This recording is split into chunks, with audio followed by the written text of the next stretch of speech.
maalinta jumcadu maalmaha kale waxay kaga fadli badan tahay waa shan khasladood. khaslada koobaad wuxuu nabigu sheegay inay tahay maalinkaasi maalinkii nebi aadan la abuuray calayhi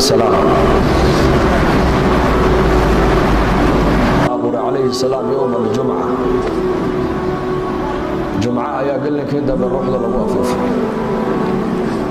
khaslada labaad ee jumcadu maalmaha kaga fadli badan tahay buu nebigu yihi calayhi salaatu wasalaam maalin jumcana waa la geliyey jannada.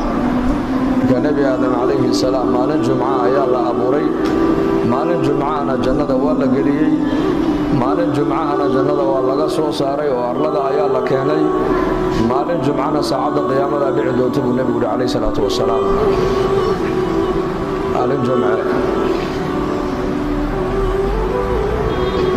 xataa subax jimce ayay cadceedu ka soo noqon doontaa maaragtaane xagga maqribkay ka soo noqoni doontaa.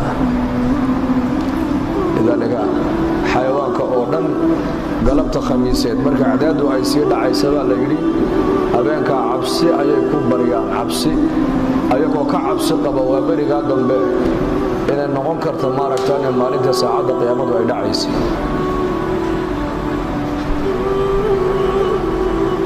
iyagoo ka cabsi qaba inay tahay maalinkaasi maalinka qiyaamadu ay dhacaysay. laakiin labada culculus buu nebigu yihi warka ayagu ma hayaan, waa jin iyo insigu labada kama warqabaan, maba waraystaanba.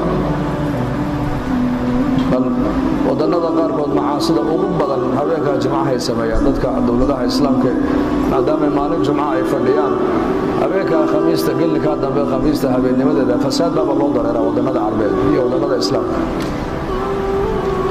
halka bahaayimka oo dhanna habeenkaa cabsi ay ku seexanayaan iyagoo ka cabsi qaba waa berigaa dambe beryi doona inay suuragal noqon doonto maalinta suurta la afuufaayey ama maalintai cadceedu ay ka soo noqonaysay meesha ay ka dhacdee toobaddu ay xidhmaysay.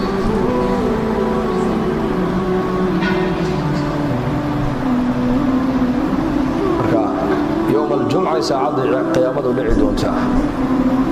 waxaa kaloo maalintaa jumcada ku jirta buu nebigu noo sheegay calayhi salaatu wasalaam, uu yidhi maalintaa jumcada buu rasuulku yidhi calayhi salaatu wasalaam saacad waxaa ku jirta saacad ducada la aqbalo oo qof muumina ma istaago oo saacadda ma waafaqo oo ilaahay casa wajalla ma weydiisto amar khayr u leh adduunyadiisa iyo aakhiradiisa ilaa waa la siiyaa buu nebigu yidhi calayhi salaatu wasalaam.